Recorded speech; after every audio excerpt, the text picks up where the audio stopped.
फातिमा जनाह की मौत की अजब कहानी। इनकी मौत से जुड़े चंद सवालात ऐसे हैं जिनके जवाबात आज भी दरकार हैं कि क्या इनकी मौत तिब्बी थी या उन्हें कत्ल किया गया। तो चलिए वीडियो स्टार्ट करते हैं। शाकिर हुसैन शाकिर अपनी किताब मादर मिल्लत में लिखते हैं कि लेडी हिदायतुल्लाह वो पहली खातून थी जो उनके कमरे में उनकी मौत के बाद दाखिल हुई थी।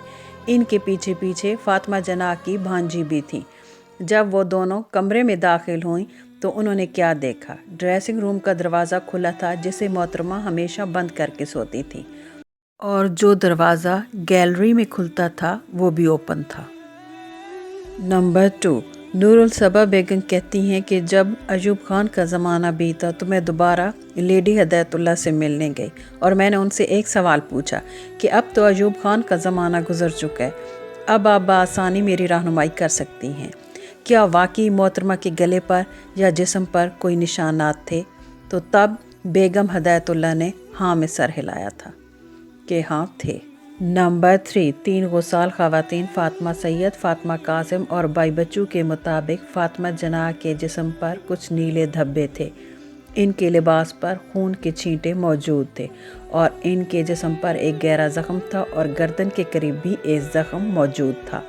मगर इस बारे में इन तीनों ख़वातीन ने हाजी कल्लू को आगाह किया जिन्होंने इन गुसाल का इंतज़ाम किया था। हाजी कल्लू के मुताबिक जब मैंने इस बारे में आगाह करना चाहा कि मोहतरमा फातिमा जनाह के जिस्म पर ज़ख्मों के निशान हैं तो मुझे मुंह खोलने से मना कर दिया गया। राइटर सायरा हाशमी एक तासुर दो शख्सियत अपनी किताब में दावा करते हुए नज़र आती हैं कि मोहतरमा फातिमा जनाह का कत्ल हुआ था क्योंकि इनके जिस्म पर ज़ख्मों के निशानात थे और लिबास पर खून भी मौजूद था। नंबर 4, सईदा फातिमा बताती हैं जिन्होंने मोहतरमा फातिमा जनाह को गुस्ल दिया था कि मैं इन खून आलूद कपड़ों को अपने घर इजाज़त के साथ ले गई, 1 साल तक अपने पास रखे कि शायद कोई आए और इनके बारे में मुझसे पूछे, मगर ऐसा ना हुआ। फिर मैंने एक प्लास्टिक की थैली में डालकर इन्हें दफना दिया। मुझे खौफ दिलाया गया था कि मैं इस बात का तज़किरा करना छोड़ दूं। आपकी राय इस बारे में क्या है? मुझे कमेंट्स में ज़रूर बताइएगा। क्या वाकई उनका कत्ल हुआ था या उनकी मौत तिब्बी थी? नंबर 5, मशहूर सहाफ़ी अख्तर बलोच ने अपनी एक तहरीर में कहा था कि 1972 में ग़ुलाम सरवर नामी एक शख्स ने मोहतरमा फातिमा जनाह के हवाले से अदालत में एक दरख्वास्त दी थी कि हमें तशवीश है कि मोहतरमा को कहीं कत्ल ना किया गया हो, मगर फिर इस दरख्वास्त का क्या बना किसी को कुछ पता नहीं। नंबर 6, फातिमा जनाह के भांजे मशहूर माहिर कानून अकबर पीर भाई भी अयूब खान से मिले थे और अयूब खान ने मोहतरमा के कत्ल की इंक्वायरी का वादा भी उनसे किया था और इस सिलसिले में एक इंक्वायरी कमेटी भी बनाई थी जिसकी रिपोर्ट कभी मंजर आम पर लाई ही ना गई।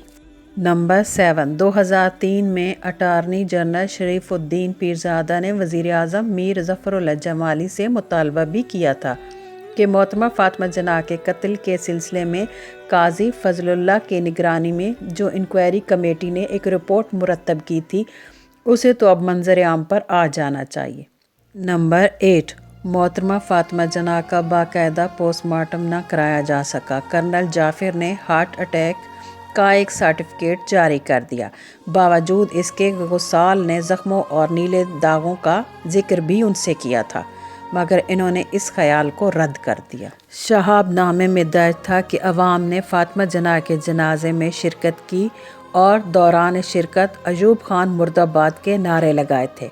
फातिमा जनाह के आखिरी दीदार के ख्वाह थे, मगर इजाज़त न मिली बल्कि हजूम पर आंसू गैस और लाठी चार्ज किया गया। मगर आपको ये जानकर हैरानगी होगी कि 2002 के बाद किसी भी नए छपने वाले शहाबनामे के एडिशन में अब इस बात का जिक्र मौजूद नहीं। अफसोस, फातिमा जनाह के दीदार की किसी को इजाज़त ना मिली। सरकारी सतह पर बस अखबारात में एक तस्वीर जारी कर दी गई थी। नंबर 10, फातिमा जनाह के कत्ल के सिलसिले में 2 FIR दर्ज करवाई गई थी। एक नवाब अख्तर ने दर्ज करवाई थी और दूसरी उस वक्त की सरकार ने दर्ज करवाई थी। अब आपको ये सुनकर भी हैरानगी होगी कि पहली FIR का अब कोई रिकॉर्ड मौजूद नहीं। नंबर 11, حکومتی FIR میں محترمہ فاطمہ جناح کے باورچی کو قاتل نامزد کیا گیا تھا۔ مجسٹریٹ خالد محمود انکوائری کر رہے تھے مگر انہیں روک دیا گیا۔ کہا گیا کہ حکومتی وزیر کی سربراہی میں جو کمیٹی بنائی گئی ہے وہ اب تحقیق کرے گی اور اپنی رپورٹ مرتب کرے گی۔ نمبر 12، حکومتی تحقیق کے مطابق فاطمہ جناح کا قاتل ان کا اپنا باورچی تھا جو قتل کے دن سے ہی غائب ہو گیا تھا۔ اس کا تعلق اٹک کے شہر پنڈی گیب سے تھا۔ اسے مفرور قرار دے دیا گیا۔ مقدمہ داخل دفتر ہوا، خون شہیداں رزق خاک ہوا۔ اگر میری محنت اچھی لگے تو لائک کریں، کمنٹس کریں۔ تھینک یو، اللہ حافظ۔